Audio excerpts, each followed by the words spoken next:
ಸರ್ಕಾರಕ್ಕೆ ನಾವೆಲ್ಲ ಇವತ್ತು ಒಂದು ಸಾಫ್ಟ್ ವಾಯ್ಸ್ ಅಲ್ಲಿ ಹೇಳ್ತಾ ಇದೀವಿ, ಇಡೀ ರಾಜ್ಯ ಪೂರ್ತಿ ಏನ್ ತಪ್ಪಾಗಿದೆ ಅದನ್ನ ತಿದ್ಕೊಳ್ರಿ.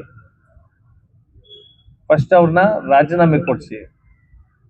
ಆಮೇಲೆ ಒಂದು ಸಣ್ಣ ಘಟನೆ ಆಯ್ತು, ದೊಡ್ಡದಾಗೋಯ್ತದು, ಯಾವ್ದೋ ಪೇಪರ್ ಲೀಕ್ ಆಯ್ತು ಅಂತೇಳಿ ನೀಟ್ ಹಗರಣ ಈ ದೇಶ ಎಲ್ಲ ಒಂಥರ ಯುವಕರನ್ನೆಲ್ಲ ಎಬ್ಬರಿಸಿ ಇವ್ರೆ ನೀಟಲ್ಲಿ ರಾಜೀನಾಮೆ ತಗೊಂಡು ಇಷ್ಟು ಕೋಟಿ ಲೂಟಿ ಮಾಡಿದ್ರು ರಾಜೀನಾಮೆ ಕೊಡ್ತಾ ಇಲ್ಲ.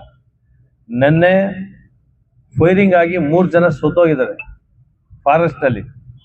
ಅವ್ರು ತಪ್ಪು ಮಾಡಿದಾರೋ, ಅವರು ಬೇಟೆ ಮಾಡ್ಲಿಕ್ಕೆ ಹೋಗಿದ್ರು ಸಾಯಿಸ್ಲಿಕ್ಕೆ ಇವ್ರಿಗೆ ಯಾವ್ದು ಹಕ್ಕಿದೆ? ಹಾಗಂತ ಮಂತ್ರಿಗಳು ಇವಾಗ ರಾಜೀನಾಮೆ ಕೊಡ್ಬೇಕಲ್ವಾ?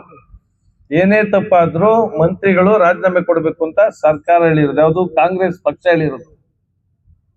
ಅಲ್ಲೇ ಏನೇ ತಪ್ಪಾದ್ರೂ, ಒಂದು ಸಣ್ಣ ತಪ್ಪಾದ್ರೂ ಮಂತ್ರಿಗಳು ಕೊಡ್ಬೇಕು.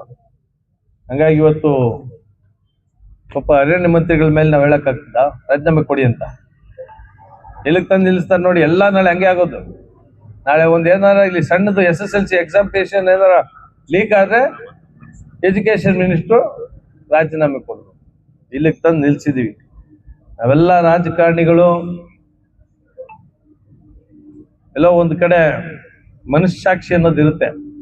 ಅದ್ರ ವಿರುದ್ಧ ಯಾವಾಗ ನಡ್ಕೊಳಕ್ ಶುರು ಮಾಡ್ತೀವಿ, ಸಿಸ್ಟಮ್ ಹಾಳಾಗಿ ಹೋಗ್ತದೆ.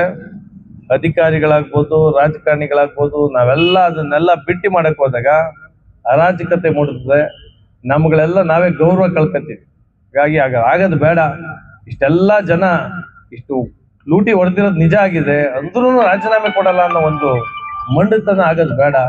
ಜನರೆಲ್ಲ ನೋಡ್ತಾ ಇದ್ದಾರೆ ಅಂತ ಹೇಳಿ ಸರ್ಕಾರ ಗಮನಕ್ಕೆ ತರ್ತಾ ಇದ್ದೀವಿ.